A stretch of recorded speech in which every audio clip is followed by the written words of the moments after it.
ESPN.com states that Tiger Woods rakes in just under $112 million per year. Oscar De La Hoya at $55 million. Kobe Bryant at $33.7 million per year. Kevin Garnett makes $250,000 per game. A cardiovascular surgeon makes right around $800,000 per year. There is so much controversy in the world of politics that revolves around the rich and the poor, socialism, and the control the government has over people's salaries. Does this mean that there is any reason that there should be a controversy over professional athletes' salaries per year? Yes. You might be wondering, well, how does this affect me? Controlling professional athletes' salaries through a hard or soft salary cap affects people like you because, quite frankly, we are the ones that help pay them. We go to their games, we buy things at concessions, purchase their gear, and wear what they wear. We are the ones that make them famous. We are the ones that put our money into their $1 million salaries that they receive each year. And yet many professional athletes still argue that they aren't being paid enough. They go on strikes and ask for more year after year. If there were one standard salary cap for each professional sport, then maybe the culture of professional athletes and the people that support them would be about the love of the game instead of the money. As of recently, the NBA and NFL players' unions have caused havoc with their owners when discussing revenue and the direct correlation it has with their contracts. But these complaints have been going on for a while. In 1982, Sports Illustrated reported that the NFL players went on a historical strike. The strike began on September 21st and lasted until November 16th. During this time span, no games were played, and the NFL Players Association, the NFLPA, asked for a 55% increase in revenue. Today, they asked for more again. Last year, the NFLPA brought up the same argument. They wanted a bigger percentage of the money intake that the league brings in, which would mean an equal percentage of income for owners and players. DoughRoller.com has an article from 2010 that states, the players want a larger chunk of the revenue earned from the league in the form of guaranteed contracts and higher salaries. Current bargaining agreement sets aside 40% of revenues for players, 40% of revenues for owners, and 20% for other. Owners are asking for a bigger chunk of that 20%, still leaving 40% plus for players. With $9 billion being earned by the league last year, that 20% chunk is a whopping $1.8 billion per year salary that the players want to have a share in. The NBA also has a reputation for players whining about salary caps and extended contracts. The extended contracts are an issue because many players sign an 6 to 8 year contract and automatically make X amount of money before even stepping 1 foot in an NBA game. They are guaranteed that pay regardless of injury or lack of expected playing time. They are also guaranteed that pay even if they don't meet the expectations in the game that they are projected to meet. Some players say that they would be on board with the change of salary caps, but have strong opinions that their pay should stay the same, if not higher.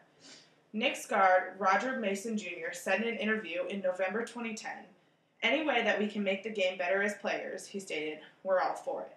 But we don't want to have a deal that's just not fair, and that's what we think is being presented to us right now in this lockout." One might argue that their jobs are just like ours. We don't want our government controlling our income, so why should we stop putting caps on theirs? Isn't it just business? Well, St. Mary's economics professor Jack Rasmussen's article, it declares that all professional athletes make anywhere from $40,000 a year to $1.8 million per year on average. The average American household with 2 incomes makes just $67,348 per year. So their jobs are just like ours. We are not on the same level as them athletically on average, but they are also not on the same level as us intellectually on average. Does this mean that we Americans value athleticism over intelligence? That we value an NHL All-Star over a doctor or a lawyer, a teacher or a professor? Salaries say that we do. Wouldn't it be nice if you could go out to your favorite team's events and only pay anywhere from $20 to $40 for a nosebleed ticket instead of $80 to $100, to buy their gear online for half the price, to go to a game and not spend your weekly check on poppin' hot dogs at the concessions? Yes, that would be great for all the sports fans out there. Having a salary cap affects the economy that evolves around sports. Shaquille O'Neal, who has played for over 5 different NBA teams since 2002, makes just over $15 million per year. Now, if he had a salary cap on his wages, would he be willing to leave so fast? Would that be the point of leaving if he makes the same amount of money on every team? What about a rookie year salary cap? In Michael Jordan's For the Love of the Game, My Story, he talks about how not many legends in his era switched from their original crew. Jordan, Bird, and Johnson are to name just a few. They weren't making the same amount as players these days. Yes, times have changed, and money's worth is different. But hear this. Jordan's salaries numbers never passed the single digits in the millions until the end of 1995, when in his final 2 seasons with the Bulls, in 1996 and 1995, where he made $30 million and $33 million respectively. In comparison, the young Kobe Bryant entered the league in 1996, and he already signed for $1,015,000. Now he makes $33.7 million per year, as stated before. He signed his deal before his rookie season even started. So in theory, with his current salary, just one of Kobe's baskets is equal to one teacher's annual pay. $1 million before even one shot. There are plenty of things all of us can do to help change the lack of restrictions on professional athlete salaries. We can all start with the endorsements. How many commercials do we see a day with all the top athletes in the world on them? Whether it's McDonald's, weight loss products, a sports drink, or the typical Nike commercial, they're there regardless. Every penny we spend on those places helps fund the endorsements that these athletes get from certain organizations. So passing up on fast food, not buying Gatorade in bulk packages, or buying the off-brand of gym shorts instead of Nike ones, all funnels to slimming the salaries of professional athletes. When it comes to actually going to their games, only buy tickets for the games you know you'll be able to attend. Buying season tickets and missing half of the home games only puts money in their pockets that you just handed over without even seeing them play the amount of games you pay for. And lastly, one of the biggest revenue factors for the pros, their merchandise. Anything with Bryant, Beckham, Manning, Rodriguez, or etc. on the back is just one way you can show your support, right? Maybe if the jerseys weren't $60 plus per item. But yet we still buy these items anyways because it has their famous name on it. How about making a t-shirt instead while you save your money as well? All the little things we can do as fans of the game can add and will add up. Also, one of the most obvious things to do would be voicing your opinion.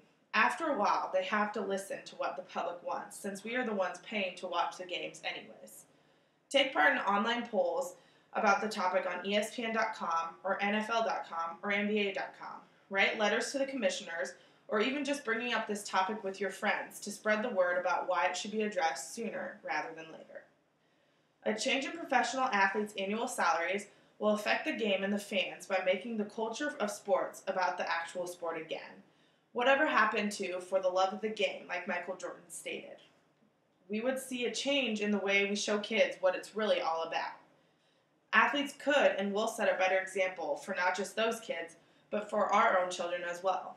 This could affect not only the younger generations, but adults too. Grown-ups need to be reminded that there is more to life than material things. There is a reason why our country loves sports so much. The drive, the competitiveness, and the excitement.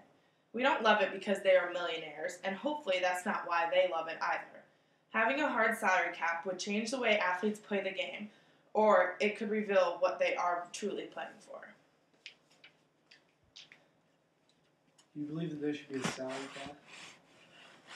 Can I go? Oh, yeah. Do you believe that there should be a salary cap for entertainers like music artists and things like that? Since we're done.